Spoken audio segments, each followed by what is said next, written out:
إن شجرة الزقوم طعام الأثيم كالمهل يغلي في البطون كغلي الحميم۔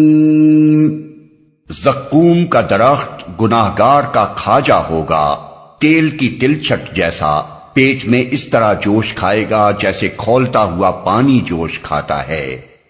تیل کی تلچھٹ اصل میں لفظ المحل استعمال ہوا ہے، جس کے کئی معنی ہیں: پگھلی ہوئی دھات، پیپ، لہو، پگھلا ہوا تارکول، لاوا، تیل کی تلچھٹ۔ یہ مختلف معنی اہل لغت اور مفسرین نے بیان کیے ہیں، لیکن اگر زقوم سے مراد وہی چیز ہے جسے ہمارے ہاں تھوہر کہتے ہیں تو اس کو چبانے سے جو رس نکلے گا اغلب یہی ہے کہ وہ تیل کی تلچھٹ سے مشابہ ہوگا۔ خذوه فاعتلوه إلى سواء الجحيم ثم صبوا فوق رأسه من عذاب الحميم ذق إنك أنت العزيز الكريم إن هذا ما كنتم به تمترون۔ پکڑو اسے اور رگیدتے ہوئے لے جاؤ اس کو جہنم کے بیچوں بیچ، اور انڈیل دو اس کے سر پر کھولتے ہوئے پانی کا عذاب۔ چکھ اس کا مزہ، بڑا زبردست عزت دار آدمی ہے تو۔ یہ وہی چیز ہے جس کے آنے میں تم لوگ شک رکھتے تھے۔ ان المتقین فی مقام امین فی جنات وعیون یلبسون من سندس واستبرق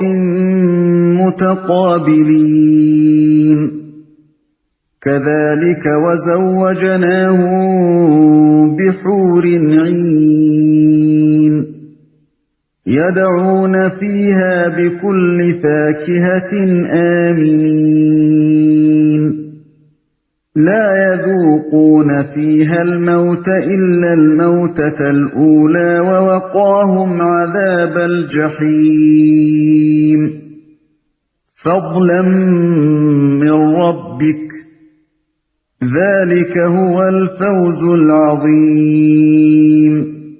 خدا ترس لوگ امن کی جگہ میں ہوں گے، باغوں اور چشموں میں حریر و دیبا کے لباس پہنے آمنے سامنے بیٹھے ہوں گے، یہ ہوگی ان کی شان، اور ہم گوری گوری آہو چشم عورتیں ان سے بیاہ دیں گے۔ وہاں وہ اطمینان سے ہر طرح کی لذیذ چیزیں طلب کریں گے، وہاں موت کا مزہ وہ کبھی نہ چکھیں گے، بس دنیا میں جو موت آ چکی سو آ چکی، اور اللہ اپنے فضل سے ان کو جہنم کے عذاب سے بچا دے گا، یہی بڑی کامیابی ہے۔ امن کی جگہ میں، امن کی جگہ سے مراد ایسی جگہ ہے جہاں کسی قسم کا کھٹکا نہ ہو، کوئی غم، کوئی پریشانی، کوئی خطرہ اور اندیشہ، کوئی مشقت اور تکلیف لاحق نہ ہو۔ حدیث میں آتا ہے کہ رسول اللہ صلی اللہ علیہ وسلم نے فرمایا، اہل جنت سے کہہ دیا جائے گا کہ یہاں تم ہمیشہ تندرست رہو گے، کبھی بیمار نہ ہوگے، ہمیشہ زندہ رہو گے، کبھی نہ مرو گے، ہمیشہ خوشحال رہو گے، کبھی خستہ حال نہ ہوگے، ہمیشہ جوان رہو گے، کبھی بوڑھے نہ ہوگے۔ مسلم بروایت ابو ہریرہ و ابو سعید خدری۔ حریر و دیبا اصل میں سندس اور استبرق کے الفاظ استعمال ہوئے ہیں۔ سندس عربی زبان میں باریک ریشمی کپڑے کو کہتے ہیں، اور استبرق فارسی لفظ ستبر کا معرب ہے، اور یہ دبیز ریشمی کپڑے کے لیے استعمال ہوتا ہے۔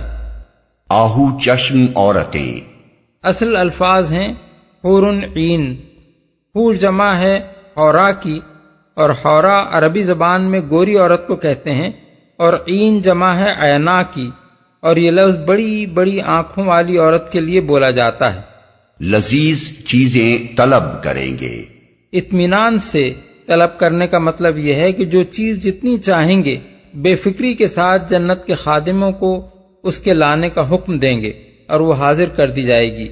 دنیا میں کوئی شخص ہوٹل تو درکنار خود اپنے گھر میں اپنی چیز بھی اس اطمینان سے طلب نہیں کر سکتا جس طرح وہ جنت میں طلب کرے گا، کیونکہ یہاں کسی چیز کے بھی اتھاہ ذخیرے کسی کے پاس نہیں ہوتے، اور جو چیز بھی آدمی استعمال کرتا ہے اس کی قیمت بہرحال اس کی اپنی جیب ہی سے جاتی ہے۔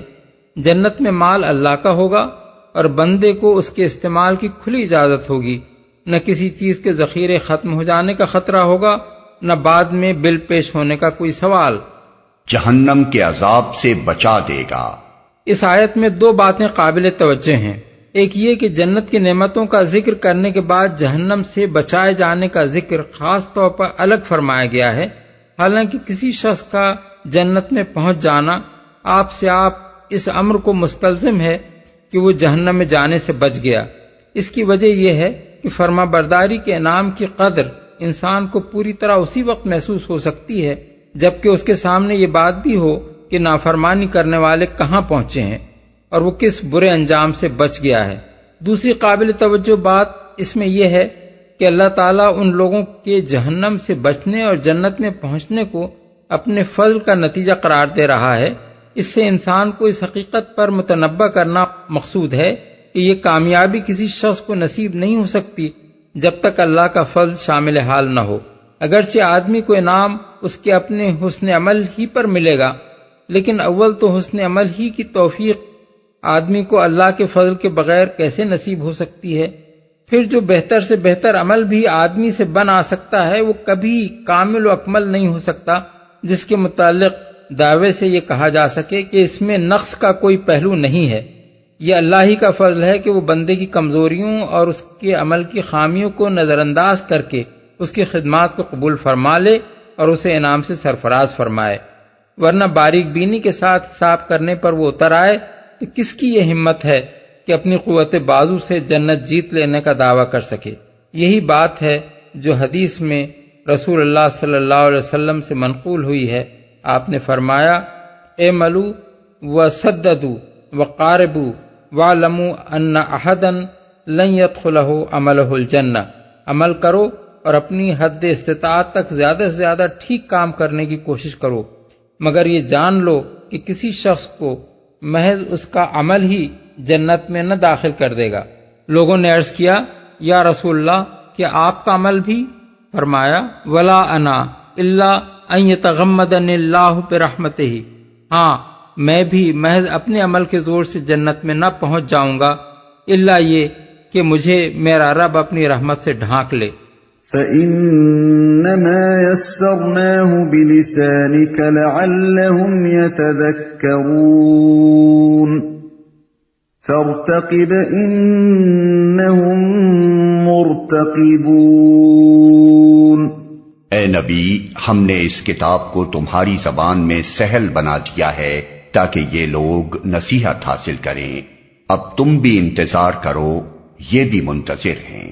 یعنی اب اگر یہ لوگ نصیحت قبول نہیں کرتے تو دیکھتے رہو کہ ان کی کس طرح شامت آتی ہے، اور یہ بھی منتظر ہیں کہ دیکھیں تمہاری اس دعوت کا کیا انجام ہوتا ہے۔